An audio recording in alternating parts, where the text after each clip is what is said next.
রাধে রাধে বন্ধুরা, ছোট্ট একটা ব্লগ নিয়ে চলে আসলাম আজকে সন্ধ্যাবেলা। তো দেখতেই পাচ্ছ গোপাল সোনাকে আর গণেশ ঠাকুরকে আজকে একটু অন্নভোগ লাগিয়েছি। তো গোপাল সোনাকেই প্রথমবার আজকে অন্নভোগ দিলাম।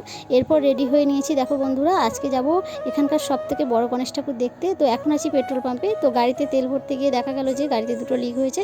তো সেটা সারানোর জন্যই আমরা দাঁড়িয়েছিলাম। তো এখন প্রায় রাস্তায় চলে এসেছি, গাড়িটা ঠিক করা হয়ে গেছে। আর এখানকার যে সবথেকে বড় গণেশ ঠাকুর হয়ে থাকে খারিদাবাদে, সেটাই আমরা যাচ্ছি দেখতে। আর দেখো বন্ধুরা, এখানে প্রচুর পরিমাণে ভিড় হয়েছে।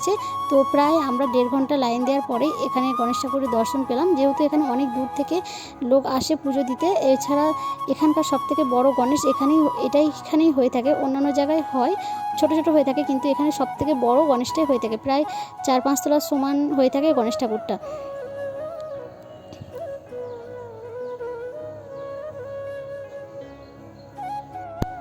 তো অনেক অপেক্ষার পরে গণেশ ঠাকুরের কাছাকাছি চলে আসলাম বন্ধুরা। তো দেখতেই পাচ্ছি এখানে অনেক ভক্ত এসেছে পুজো দিতে।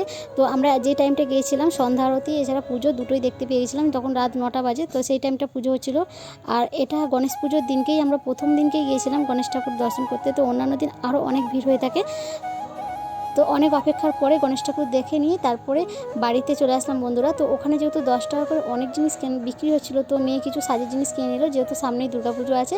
তো এমনি অন্যান্য মার্কেটে এগুলো এক একটা জিনিস 100 টাকা 80 টাকা করে নিয়ে থাকে। তো এত সুন্দর সুন্দর জিনিসগুলো যেহেতু 10 টাকা করে বিক্রি হচ্ছিলো, তো ভাবলাম এখান থেকেই কিছু কেনাকাটা করে নিই। তো এই জন্য দেখো মেয়ে এখানে সমস্ত জিনিস কিন্তু 10 টাকা করেই কিনেছে।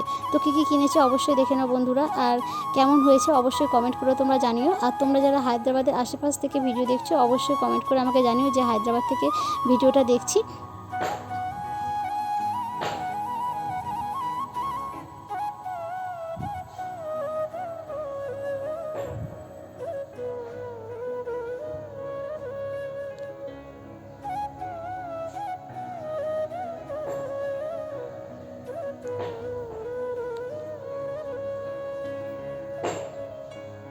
আর এই যে চুড়িটা দেখছো বন্ধুরা, এটা 100 টাকা নিয়েছে। যেহেতু চুড়িটা খুবই সুন্দর আর পুরো সেটটা দিয়েছে, সেই জন্য 100 টাকা নিয়েছে। এরপর গোপাল সোনার জন্য অনেকগুলো থালা বাসন কিনে নিলাম। যেগুলো আমার ছিল সেগুলো আমি দেশে রেখে এসেছিলাম। হঠাৎ করে যেহেতু গোপাল সোনাকে নিয়ে এসেছি, তো থালা বাসনগুলো নিই সেই জন্য অন্নভোগ বা অন্যান্য কোনো রকমই ভোগ লাগানোর জন্য অসুবিধা হচ্ছিলো। তো এগুলো এক একটা পিস 25 টাকা করে বিক্রি হচ্ছিলো। তো এইগুলোই কিনেছি। তো কেমন হয়েছে অবশ্যই কমেন্ট করে জানিও। আর আমার ভিডিও যদি ভালো লাগে বন্ধুরা লাইক শেয়ার করো। আর তোমরা যারা আমার চ্যানেলে নতুন এসেছো অবশ্যই চ্যানেলটাকে সাবস্ক্রাইব করো।